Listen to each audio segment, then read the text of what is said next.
Ayan, no? Yan ang swerte sa inyo, guys, no?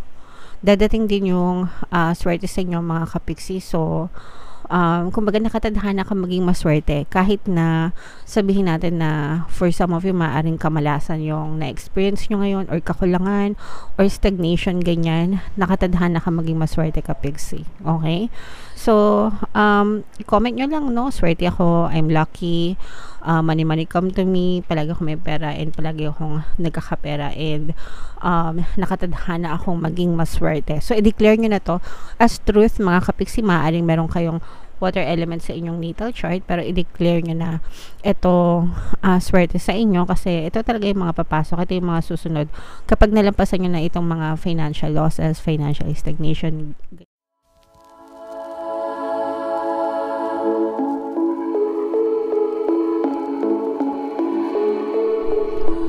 Hello guys, hello Capricorn. Welcome back to Pinoy Pixie Tarot. Money come to me. Money reading tayo for September, guys, para sa Capricorn, Sun, Moon, Rising Sign, and Venus. Shuffle ko yung cards, guys. Hanapin ko yung energy ng money at saka yung energy ng Capricorn.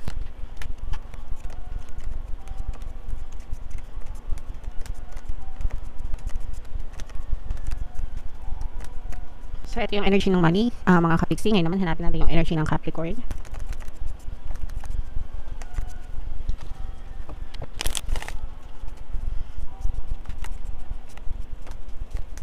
Right, so Capricorn kayo ay na-represent ng Queen of Pentacles sa ating spread, mga kapiksi. Ito yung combination, guys, ng positive and negative energy, general reading lang. Pwedeng mag-resonate, pwedeng hindi. Comment down below, mga kapiksi, if naka-resonate kayo sa mga messages natin. So, we have a strong earth sign energy, Capricorn, Taurus, Virgo. Meron din tayong presence dito ng water sign, mga kapiksi, Cancer, Pisces, Scorpio. For some of you guys, no, pagdating sa trabaho or sa negosyo, you are facing some kind of competition, no? Parang nakikipagbuno kayo para tawag dito, para umangat kayo or umangat yung pangalan nyo, especially kung let's say for example negosyo.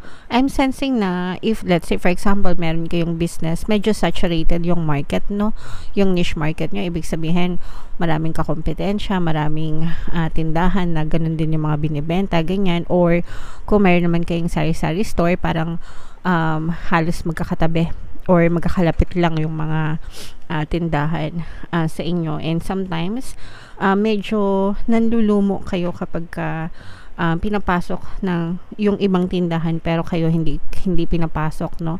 So parang may mga ganong klaseng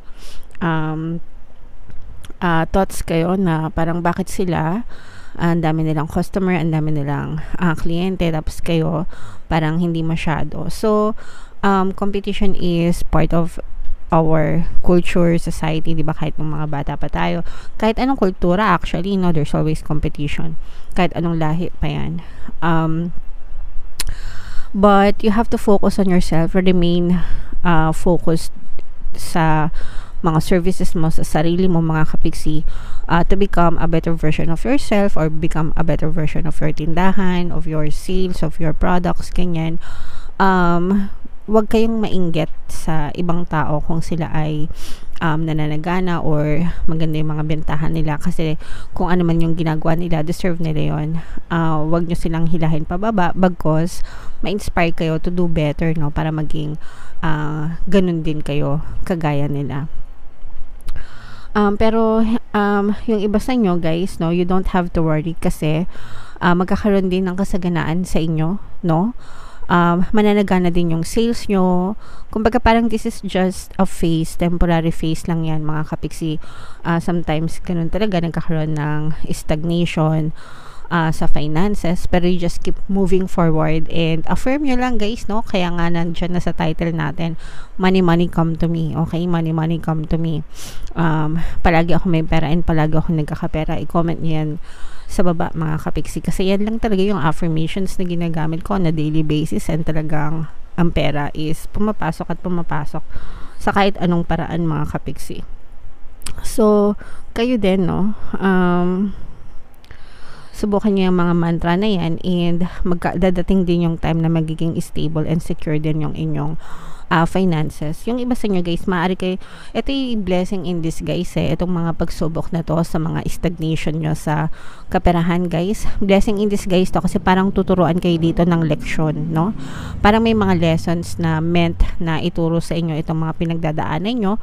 Kasi ganun yun sometimes, let's say for example, nasa sales ka, inaalam mo, no, kung bakit ang baba ng sales mo, tapos gagawa ka ng mga bagong strategies, mga planning, ganyan, and magsisilbing yung lesson sa'yo, and sooner or later magti-take off din yung iyong kaperahan mga kapiksi. Mananagana din ikaw, okay? Makaka-experience ka rin ng abundance, pero kailangan mong i-overcome itong mga negative thoughts and emotions. So kahit na negative yung pinapakita sa iyo, sa iyong physical reality, sa iyong present situation right now, just tell yourself na magiging ma-okay ka din. Uurong, ay hindi, susulong pala. Yung urong pala patalikod, susulong din ito, ganyan, and magiging ma-okay din yung iyong finances. Kasi maganda talaga yung nag-aantay sa inyo guys, no? Ito yung financial stability and security. Yan yung nag-aantay sa inyo, pero kailangan yung i-overcome itong mga conflicting thoughts na to and stagnation na to. Ayan, no, magiging masaya din kayo guys. Angel number 1010, lumabas sa inyo guys, angel number 555, 1010. So i-check nyo yung mga ibig sabihin yan, kasi baka may additional na mensahe sa inyo ang inyong mga anghel gabay. Pero mananagana ka din guys, no, at magiging masaya, and kumbaga magkakaroon ka rin ng abundance of love and happiness, and abundance of blessings, no, abundance of wealth. Pero kailangan mo magpursige, no? Kailangan nyo magpursige guys na wala namang success or wealth na accumulate ng overtime, diba? Even yung mga tumataya sa loto, ilang taon sila tumataya bago sila nanalo, most of them. So kayo din, tiyagain nyo rin, and eventually magiging masaya din kayo. And sabi ko nga sa inyo, these are blessings in disguise, kasi nagmamature kayo guys, no? Natututo kayo ng mga lessons, ng mga bagong strategies, ganyan, para managana kayo sa buhay nyo, mga kapiksi. Ayan, no, yan ang swerte sa inyo guys, no? Dadating din yung swerte sa inyo mga kapiksi. So kumbaga nakatadhana ka maging maswerte, kahit na sabihin natin na for some of you maaring kamalasan yung na-experience nyo ngayon, or kakulangan, or stagnation, ganyan, nakatadhana ka maging maswerte ka pigsi, okay? So i-comment nyo lang, no, swerte ako, I'm lucky, money come to me, palagi ako may pera, and palagi akong nagkakapera, and nakatadhana akong maging maswerte. So i-declare nyo na to as truth mga kapiksi. Maaaring meron kayong water element sa inyong natal chart, pero i-declare nyo na ito swerte sa inyo, kasi ito talaga yung mga papasok, ito yung mga susunod kapag nalampasan nyo na itong mga financial losses, financial stagnation, ganyan, mga kapiksi. Kumbaga parang i-take nyo siya as learning curve nyo, o hanggang sa matutunan nyo yung mga dapat nyong matutunan na lessons, and then eventually magti-take off din ang inyong kaperahan, okay? So again guys, nakatadhana ka maging maswerte, no? Kaya i-declare mo na yan. Comment down below, I'm lucky, swerte ako. Mine good fortune, diba? Mine good fortune, mine swerte, yan. I-mine nyo na yan sa comment section para talagang ma-experience nyo itong tadhana ng pagiging maswerte sa buhay. Alright? So, comment down below, Capricorn, if naka-resonate kayo dyan sa mga messages. Tingnan natin, ito yung mga money manifesting techniques para sa inyong mga kapiksi. Bago natin to bunutin, panoorin nyo muna itong ating video regarding sa ating paano mag-manifest ng abundance video course. Kapiksi, sawa ka na ba sa mga struggles at hirap sa buhay mo? Masipag ka ba at masikap sa buhay ngunit hindi ka pa rin umaasenso? Ilang beses ka na bang nag-attempt magnegosyo at mag-invest pero palagi ka pa rin nalulugi? Sa pagkakataon na ito ay maaaring may subconscious beliefs ka na nagiging balakid sa iyong pag-unlad at pagyaman. Introducing, paano mag-manifest ng abundance video course. Dito ay matututunan mong ma-overcome ang mga balakid mo para tuluyan ka ng umunlad, umasenso, sumagana, maging matagumpay, successful at maswerte sa iyong kabuhayan, pera, trabaho, negosyo, salapi at kaperahan ng bonggang-bongga. Dali, mag-send na ng email sa pinoypixitaro@gmail.com at simulan na ang iyong pagyaman ngayon. Alright, so mag-avail ka na ng course Kapiksi, sobrang ganda talaga niyan and marami kayong matututunan. As in, kapag ka natutunan nyo yung mga lessons na yan, talagang mananagana and aasenso yung buhay nyo, guys. Alright, so ito yung ating message guys, no? Ayan, money, di ba? Pera, money. Kaya nga sabi ko sa inyo guys, i-declare nyo na, i-comment nyo na, money, money come to me. Okay? So basahin natin, leave a banknote, either a real one or a photocopied one, in front of a mirror so you can see its reflection. More money will begin to flow toward you as a consequence. So, ito isa sa mga money manifesting technique ginagawa ko to mga Kapiksi. Maglagay kayo ng pera, pwedeng totoong pera o kaya play money sa harap ng salamin. So, let's say for example, meron kang desk mirror, kunwari meron kang lamesa, di ba?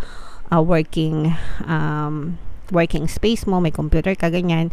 Hindi ko alam kung mahilig kayo maglagay ng mirror sa lamesa nyo, ganyan. Doon sa tapat ng mirror, maglagay kayo ng pera doon, okay? Either coins or bills, pwede rin kahit play money mga Kapiksi, okay? Okay, mga sipit-sipit, sometimes, di ba, yung mga salamin sa bahay, pwede siyang sipitan, yung parang iniipit, naiipit yung mga pera. Mag-ipit kayo ng pera doon mga Kapiksi, okay? And in return, no, you will see its reflection, and as a consequence, kasi nagre-reflect yun di ba? Reflective surface ng mirror.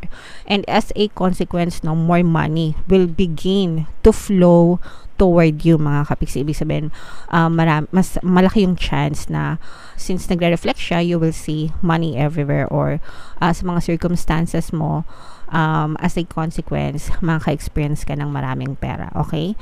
So, walang mawawala guys, libre lang naman yun. Kahit magkano ilagay nyo, pwedeng play money kung ayaw nyo ng totoong pera.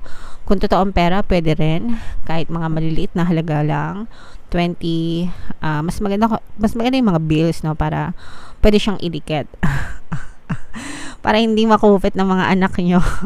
Kasi baka mamaya maglagay kayo ng pera doon, either lipa rin siya, diba? Or kupitin ng mga anak nyo, at least pagka naka-tape, naka-scotch tape, hindi siya matatanggal, diba? So, try nyo mga Kapiksi, walang mawawala. It's your belief that will make it manifest and make the money flow toward you, mga Kapiksi. Alright? Okay, so comment down below guys, money money come to me, no? Sabay-sabay tayo para talagang ma-experience natin yung pagdating ng pera sa ating buhay. Comment down below, Capricorn, if naka-resonate ka, ito yung iyong full moon kapalaran. Kung di nyo pa napapanood, panoorin nyo na, and ito naman yung ating success stories ng paano mag-manifest ng abundance video course. Thank you for liking, sharing, and subscribing mga Kapiksi, and see you again next time. I love you all guys. Have a nice day. Bye-bye.